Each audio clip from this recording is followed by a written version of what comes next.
Assalamualaikum warahmatullahi wabarakatuh.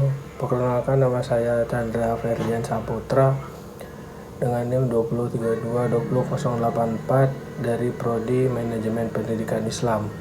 Di sini saya akan mempresentasikan hasil tugas saya, yaitu tentang judul standar mutu pendidikan. Nah, apa sih mutu pendidikan itu? Dalam Kamus Bahasa Indonesia, mutu berarti ukuran baik buruknya sesuatu, kualitas, taraf, atau derajat. Mutu yaitu gambaran dan karakteristik menyeluruh dari barang atau jasa yang menunjukkan kemampuannya dalam memuaskan kebutuhan yang diharapkan. Adapun konsep dari penjaminan mutu, yaitu penjaminan mutu atau quality assurance adalah upaya pengelolaan mutu yang dilakukan oleh pihak intersekolah dalam rangka untuk memberikan jaminan bahwa semua aspek yang terkait dengan layanan pendidikan yang diberikan oleh suatu lembaga atau satuan pendidikan tertentu dapat mencapai suatu standar mutu tertentu.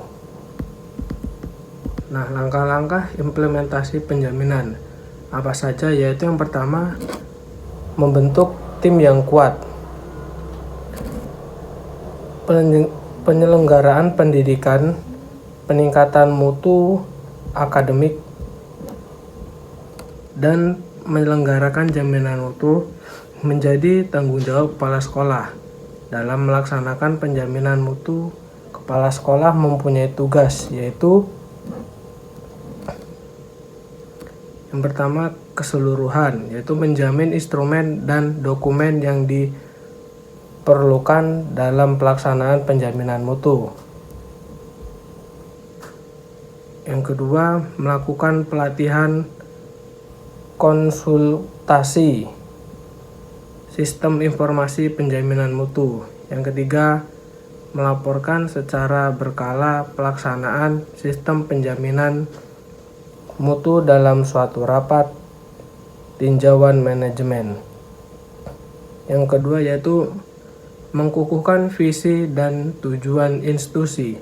Visi ini merupakan penyataan untuk mengartikulasikan masa depan yang diinginkan oleh sistem manajemen di sekolah.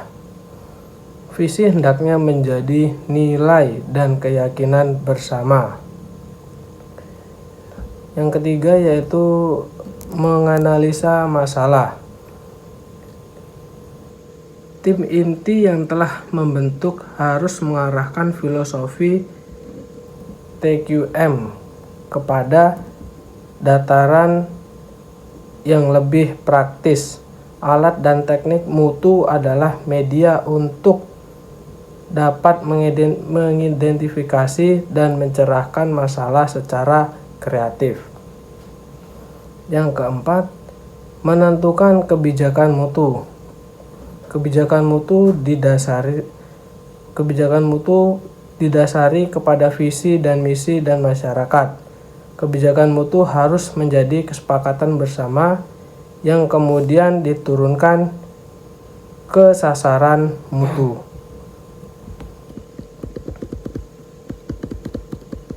Yang kelima, menentukan standar mutu. Standar mutu terdiri dari sasaran dan rencana mutu. Sasaran mutu adalah sasaran atau target yang akan dicapai oleh suatu unit berkaitan dengan tugas wewenang yang dimiliki oleh unit tersebut. Yang selanjutnya, menentukan prosedur. Prosedur adalah suatu proses, mekanisme, urutan, dan cara melaksanakan suatu kegiatan atau aktivitas.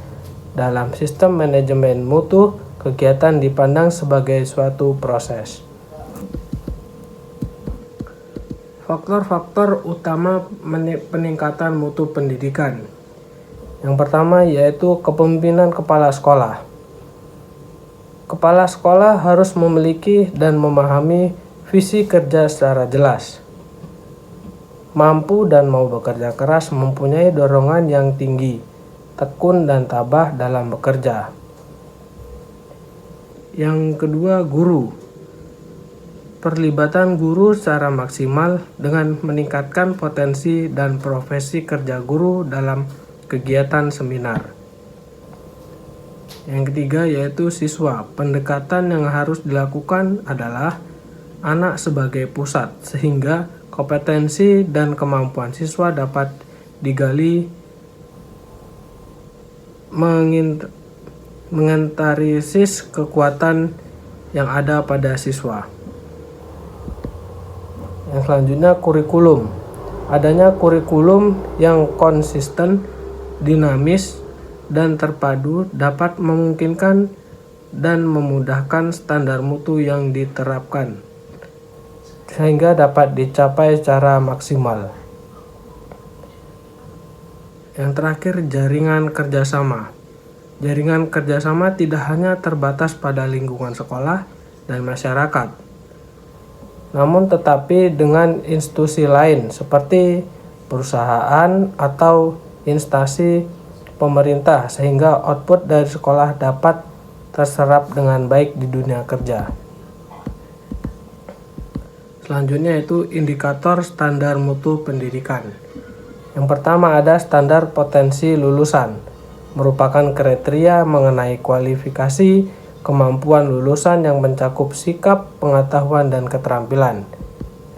Yang kedua, standar isi, yaitu kriteria mengenai ruang lingkup, materi, dan tingkat kompetensi untuk mencapai kompetensi lulusan pada jenjang dan jenis pendidikan tertentu.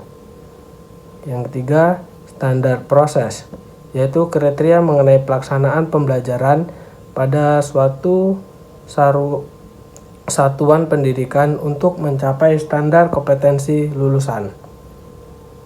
Yang keempat, standar pendidik dan tenaga pendidik, yaitu kriteria mengenai pendidikan, penjabatan, dan kelayakan maupun mental. Yang kelima, standar sarana dan prasarana, yaitu kriteria mengenai ruang belajar, tempat olahraga, tempat beribadah, perpustakaan, laboratorium, bengkel kerja, tempat bermain, tempat berkreasi, serta sumber belajar lainnya.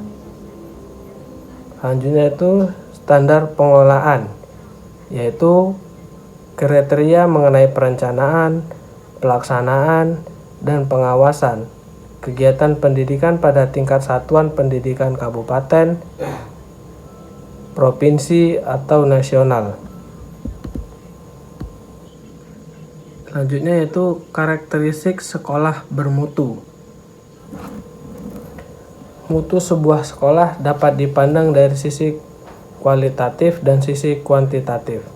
Dari sisi kualitatif, sekolah bermutu dilihat dari kualitas individu yang tercermin dari keahlian yang dimiliki serta perilaku yang diperlihatkan. Dari sisi kuantitatif dapat dilihat dari jumlah lulusan dan nilai yang diperolehnya.